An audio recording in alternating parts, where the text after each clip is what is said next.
Saudara-saudari yang saya hormati sekalian, memang susah nak faham benda ini. Sebab orang lain belajar 3 tahun, saudara akan belajar 30 minit aja benda ini.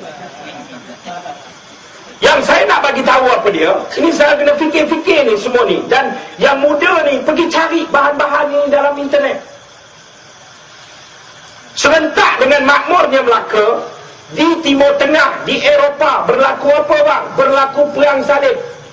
Perang salib ni apa? Bagi kita umat Islam, ada landas akidahnya dalam menceritakan perang salib ini. Tetapi secara umumnya, perang salib ini ialah merupakan perang antara kuasa rakyat marhain dengan kuasa penjajah penindas. Islam, saudara, dia tidak sebut Islam menguasai, Islam pergi menakluk. Tak. Islam bukan agama penakluk. Islam kalau datang, dia mendakwah dan memerdekakan. Carilah dalam lipatan sejarah mana pun yang dalam sejarah Islam kita ambil orang negara A pergi memerintah negara B. Tidak ada. Selain daripada anak pribumi daripada situlah yang akan jadi ketua setelah dia menerima Islam.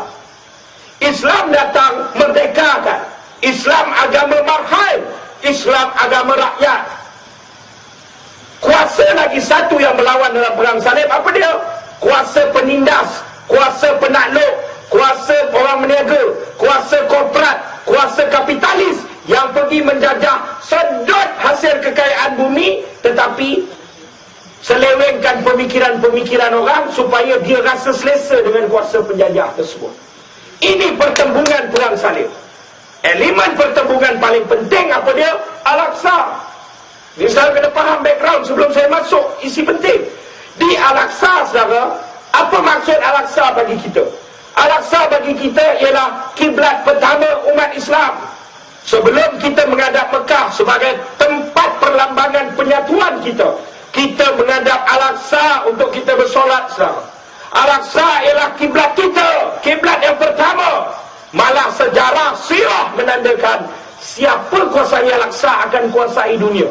Rom kontrol Al-Aqsa, Rom kawal dunia. Salahuddin Al-Ayyubi merdekakan Al-Aqsa, Islam kuasai dunia pada ketika itu.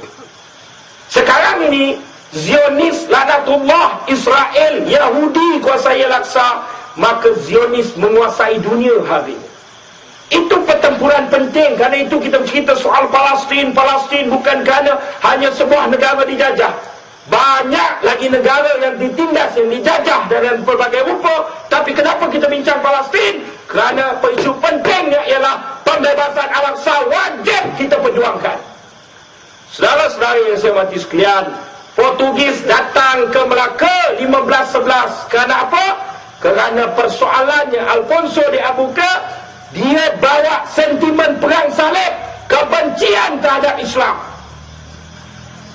Pergilah Portugis, datanglah Belanda. Kenapa?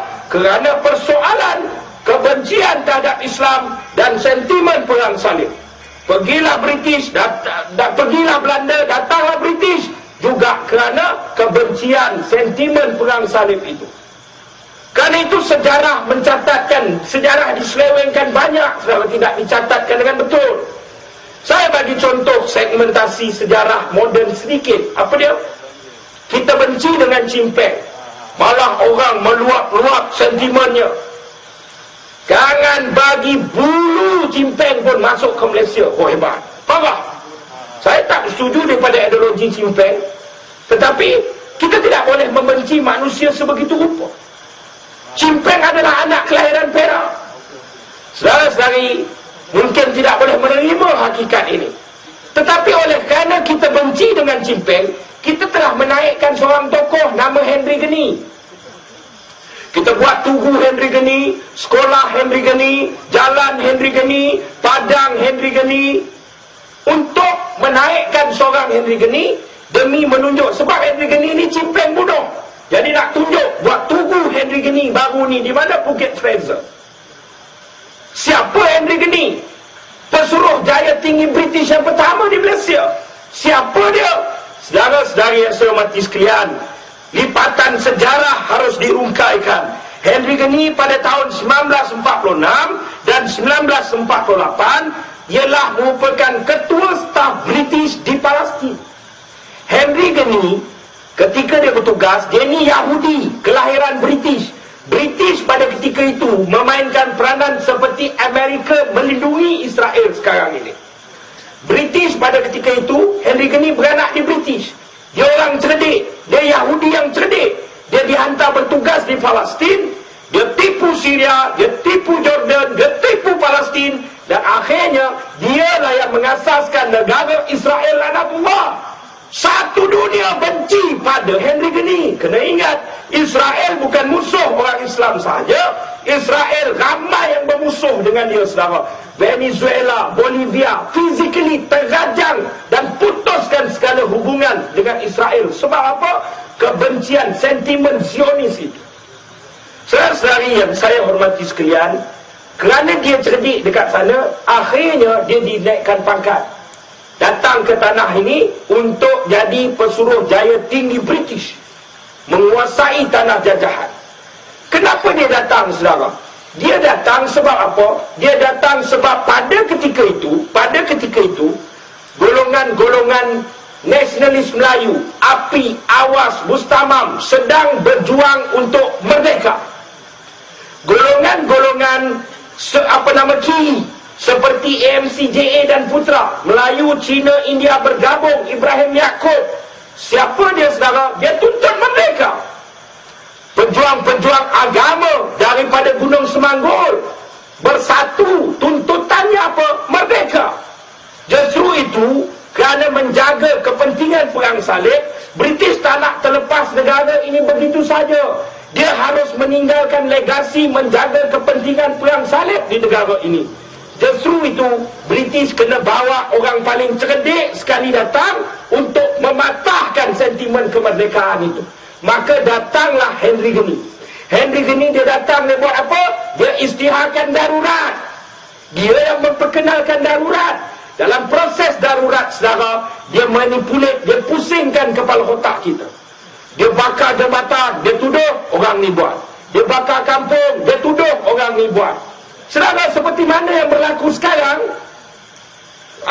manipulasi media dan sebagainya. Masa dulu tak ada internet, lagi senang nak kena tipu.